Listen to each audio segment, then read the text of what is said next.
मुझ पर फ्लॉप का लेबल लग गया। लोगों ने कहा मुकेश का नाम अमिताभ बच्चन दिखता है, अमिताभ बच्चन की कॉपी करता है। मैं भड़कता था।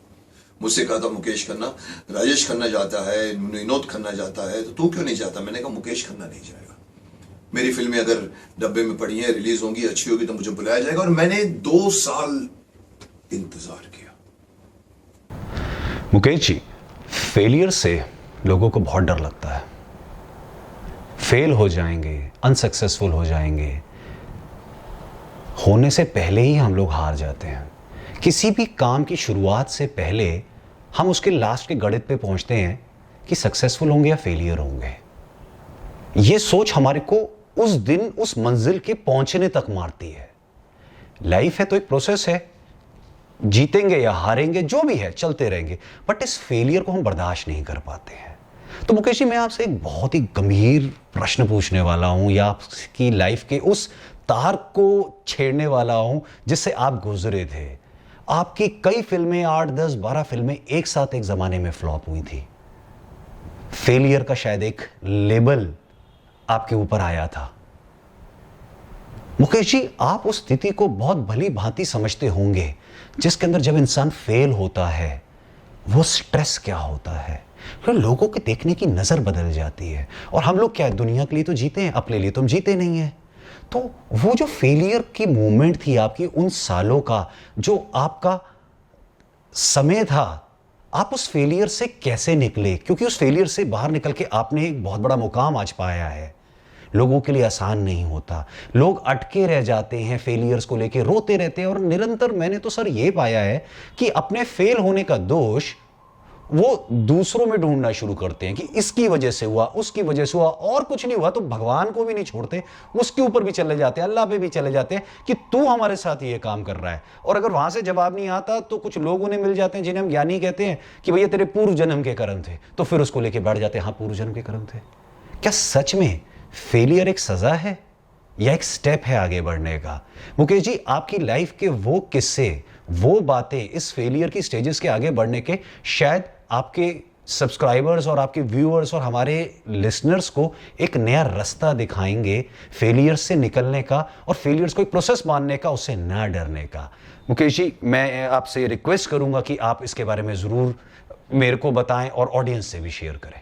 हर्षित, मेरा करियर को मैं 3 इनिंग्स में डिवाइड कर सकता हूं। एक महाभारत के पहले, एक महाभारत के बाद और एक शक्तिमान के बाद।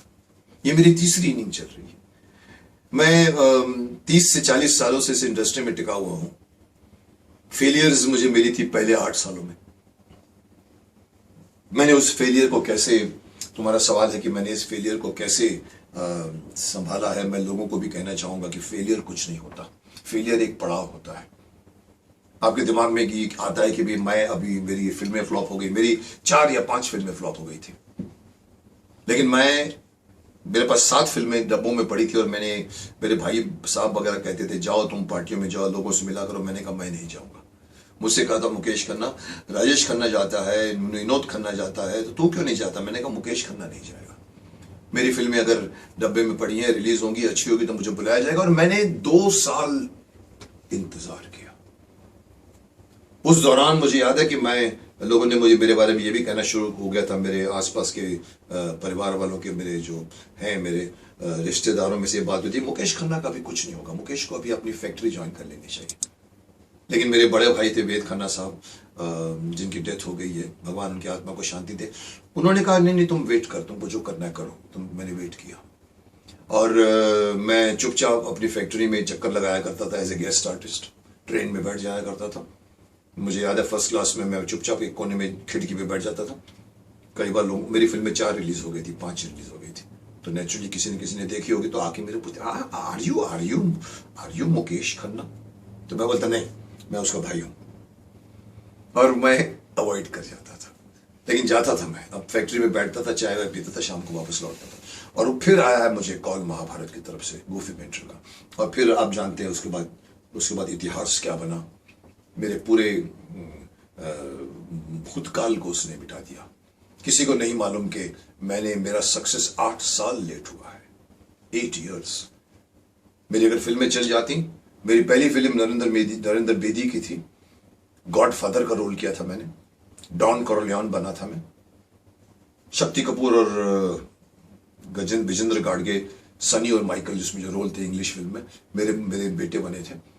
मेरी वो फिल्म अगर रिलीज हो जाती, क्योंकि नरेंद्र बेदी बहुत बड़ा नाम था, उसने उस जमाने में बेस्ट वो फॉरेन की फिल्मों को अडॉप्ट करने में माना जाता। राजेंद्र सिंह बेदी जी जो राइटर उनके लड़के थे, लेकिन इत्तेफाक मेरी किस्मत में नहीं रिलीज होना लिखा होगा उस फिल्म को, उनकी डेथ हो गई बीच में।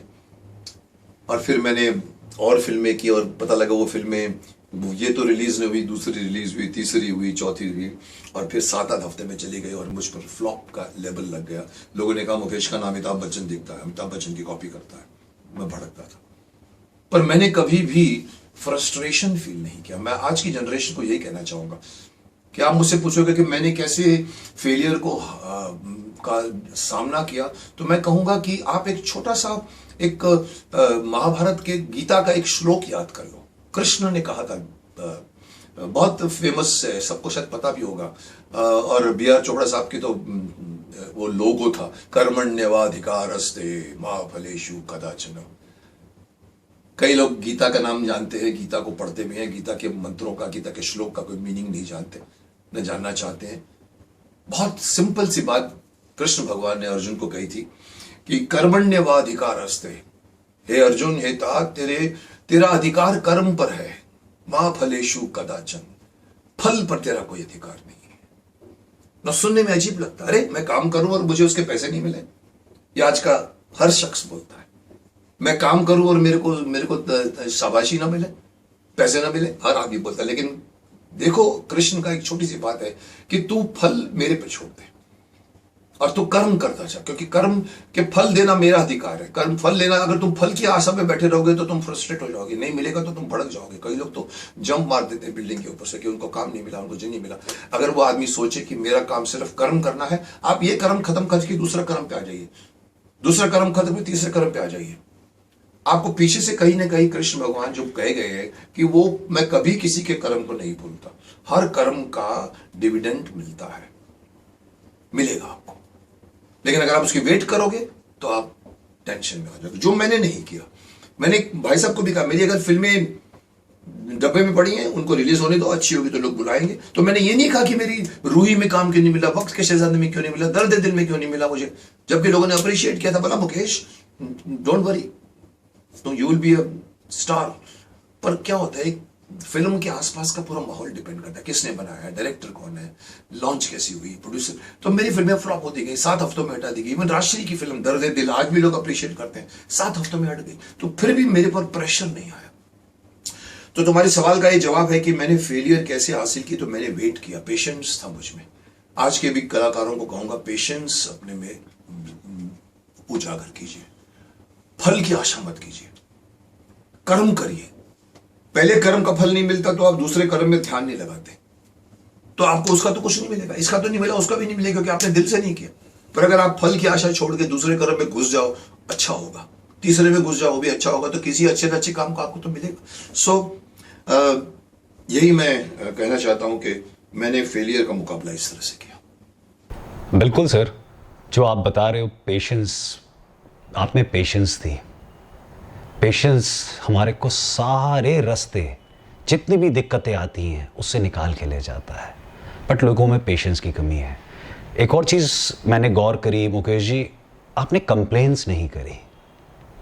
लोग जनरली जब अनसक्सेसफुल होते हैं, फेल होते हैं, तो वो उसमें अपनी कमी नहीं ढूंढते, रीजंस नहीं ढूंढते, कि पीछे नहीं जाते कि कमियां क्या रही। वो उसका दोष किसी ना किसी पे मढ़ना चाहते होते हैं। कोई नहीं मिलता तो भगवान पे भी मढ़ देते हैं, किस्मत पे भी मढ़ देते हैं। बट आपने एक लेवल बना के रखा, पेशेंस रखी, आपने रखी कि अगर मेरा काम अच्छा है और मैंने शिद्दत से किया है तो मुझे काम आएगा। और आपको काम आया, जैसा कि आपने बताया, गूफी पेंटल जी का फ़ोन आया महाभारत के लिए और आपकी दुनिया बदल गई। तो ये जो पेशेंस है और शिकायतें ना करना, ये हम लोगों को ज़रूर सीखना चाहिए, क्योंकि लाइफ एक प्रोसेस है। इस प्रोसेस में हम लोगों ने अपने कल्चर में ना एक पैटर्न सा बना लिया है, फर्स्ट आने का और लास्ट ना आने का। या फर्स्ट 4 में आओगे, 3 में आओगे तो सक्सेसफुल हो, नहीं तो नहीं हो। तो जो लोग 8th 10th 15th आते हैं, 20th रैंक आते हैं, क्या वो सक्सेसफुल नहीं है? सीखना, प्रोसेस के अंदर रहना, कुछ करना, किसी प्रोसेस के अंदर खुश रहना जो कि आप रहे, वो सबसे ज्यादा जरूरी बात है। सक्सेस के मापदंड को अगर हम अपना जीवन का एक प्रारूप मानते हैं तो हमारा जीवन एक संघर्षमय हो जाता है, स्ट्रगलफुल हो जाता है। तो ऐसा जीवन जीने की जरूरत नहीं है। तो आपका ये मार्गदर्शन कि पेशेंस रखो, अपने पे विश्वास रखो और जो करो उसमें खुश रहो। आपको आपके परिवार की भी सपोर्ट मिलेगी, अपनों की भी मिलेगी, क्योंकि सब देखते हैं कि आपकी नेचर कितनी सस्टेनेबल है, कितनी स्ट्रांग है, कितनी स्थिरता है आपके अंदर। मैं बड़ा खुश हुआ आपके इस जवाब को जान के, और मुझे लगता है कि हमारे ऑडियंस को भी बहुत अच्छा एक नजरिया और एक रास्ता दिखेगा आपकी इन बातों से सर।